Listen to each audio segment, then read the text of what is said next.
On a beaucoup parlé de cette émission qui a été présentée la semaine dernière, vous le savez, à Radio-Canada, l'émission Enquête, sur la mort de cette femme qui est décédée après avoir suivi un traitement de sudation. Le coroner a dit que c'était carrément une femme qui avait été, disons, pendant de longues heures exposée au soleil. On avait déposé sur elle de la terre, on avait mis des couvertures, du plastique. Et finalement, pour reprendre les termes du coroner, elle est morte cuite. Et d'autres personnes ont participé à cette activité. Heureusement, n'ont pas eu de séquelles. Et on attend toujours de voir ce que la Sûreté du Québec va faire avec ce dossier-là. Est-ce qu'il y a des accusations qui vont être portées contre la responsable du cours, Mme Gabrielle Fréchette, à qui on a parlé un peu plus tôt cette semaine et qui nous dit avoir une formation d'un druide chaman en Europe et que les cours ne sont pas dangereux, mais qu'elle a mis de côté cette pratique justement parce qu'elle a été secouée. Et on n'a pas senti beaucoup de compassion de sa part. Elle avait l'air, elle, plus préoccupée de ce qui lui arrivait et prétendait que, finalement, elle ne faisait pas beaucoup d'argent. J'ai reçu un courriel d'une auditrice et j'ai voulu partager ça avec vous ce matin parce que son conjoint est devenu un adepte des cours de Gabrielle Fréchette et elle et son mari, ils ne sont plus ensemble, mais à l'époque, ils étaient ensemble, l'ont rencontré lors d'un congrès à Montréal. Pour les besoins de l'entrevue, nous l'appellerons Julie. Bonjour, madame. Bonjour, M. Arcan. Alors, racontez-moi comment vous êtes entré en contact avec Gabrielle Fréchette. Comme vous le mentionnez, on l'avait rencontré dans un salon à Montréal, salon santé mieux-être. Et mon ex-conjoint, qu'on appellera Pierre, est allé à un séminaire pour voir qu'est-ce qu'elle faisait exactement. Et lui était parti avec l'idée de trouver des outils, des moyens pour essayer de développer ce qui pour lui était la canalisation ou de développer les visualisations qu'il y avait, parce que depuis plusieurs mois, il me disait qu'il y avait des messages, des visualisations et qu'il devait faire quelque chose par rapport à ça. Donc, la rencontre qu'il y a eu avec Mme Fréchette a été l'élément clé. Par la suite, il l'a rencontré seul et le début des cours a commencé là, c'est-à-dire le Reiki, après l'unification et plusieurs autres. Et bon, c'est des diplômes qui rentrent en ligne de compte et tout ça. Il faut dire que les cours, les premiers cours ont été déterminés par Serena. Par la suite, ce que j'ai pu comprendre, c'est une canalisation qui est faite par Serena, qui est Melchisedec en tant que tel, qui lui détermine les cours que la personne doit prendre pour arriver à son cheminement personnel.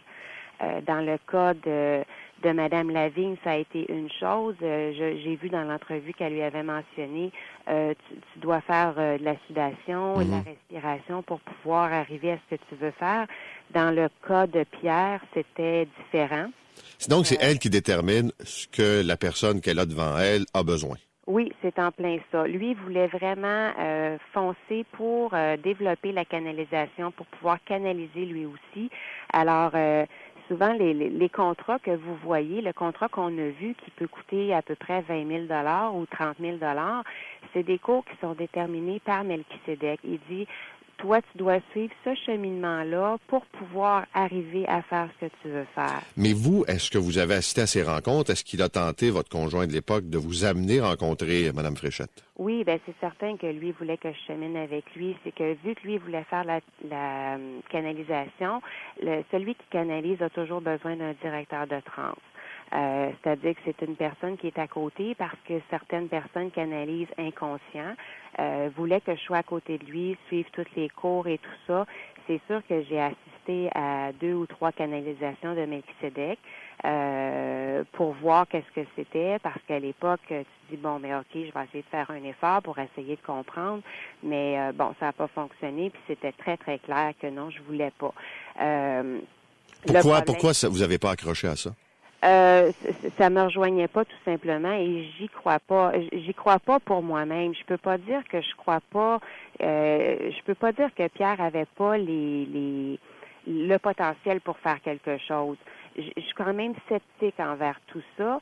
Par contre, je vis toujours dans le respect de l'autre personne. Je me dis, il peut pas me compter des menteries puis me dire qu'il n'y arrive pas à faire ça. D'un autre côté, moi, ça me rejoignait pas du tout. Alors, c'était très clair, non, moi, j'adhère pas à ça. Et là a été après la déception de dire ben voyons, moi j'étais sûre que tu étais pour me suivre, que c'était pour fonctionner. Comme j'adhérais pas à ça, ben c'est sûr que là les choses ont commencé à changer en ce sens que bon, il me disait tout le temps que je comprenais absolument rien à tout le procédé, que je comprendrais jamais rien. Par la suite, plus ça avançait dans la maison, souvent il me disait bon ben écoute, toi tu as une énergie trop négative, puis ça bloque présentement la canalisation que j'ai à faire. OK, vous étiez une nuisance dans son développement. C'est en plein ça. Alors pendant à peu près 2 ans, c'est sûr que j'ai eu beaucoup de culpabilité en ce sens que j'étais une nuisance pour lui totalement là, parce que tout était bloqué dans son cheminement à cause de moi. Mais ce que je comprends aussi, c'est que vous avez un de vos enfants qui chemine avec son père. Effectivement. Vu que moi, j'ai pas adhéré à ça, dans les conversations, c'est sûr que les conversations dans la maison, autour de la table, c'était souvent relié à ça. Ils parlent souvent de la conscience, des étapes de vie, différentes choses qui sont reliées à la canalisation. Donc, c'est sûr que mon garçon était attiré par ça. Ah oui, ça peut être intéressant. Alors là, son père lui a comme dit, ben écoute, tu pourrais peut-être commencer tes cours toi aussi, ça pourrait t'apporter quelque chose. Puis d'un autre côté, ben éventuellement devenir mon directeur de trans, parce que lui, c'était ça son but, c'était d'avoir quelqu'un pour cheminer avec lui. Je crois, avec les conversations que j'ai eues avec mon garçon, que oui, il est allé chercher quand même quelque chose côté personnel. Sauf que je me rends compte avec le temps, je me trompe peut-être, mais je crois que certaines décisions qu'il prend présentement dans sa vie quotidienne, c'est des décisions qui lui sont demandées par Melchisedec. Et c'est ce que je déplore énormément. L'espèce de prise de contrôle là, sur les individus. Effectivement.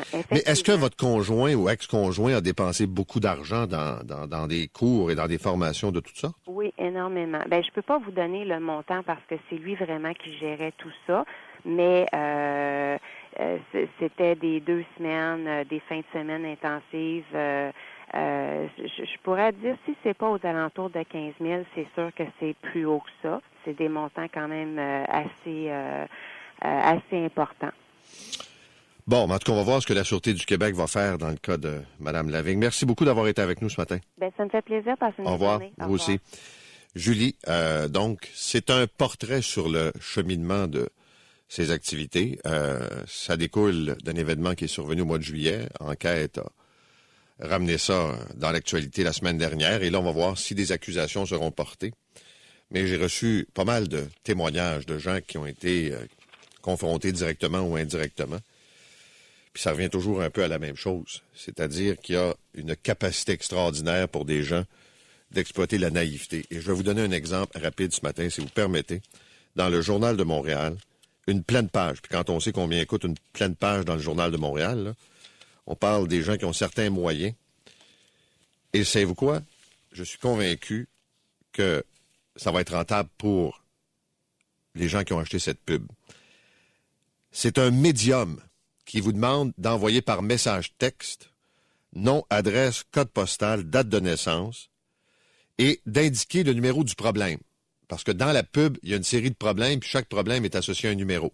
C'est quoi votre problème? Problème d'emploi, problème d'argent, problème sentimental, pas une grosse estime de vous-même. Alors, vous cochez, vous indiquez donc le numéro du problème. Puis là, c'est sûr qu'il y a un frais de rattaché à ça. Et vous allez probablement avoir la réponse à vos angoisses. Et là, on nous donne l'exemple, évidemment.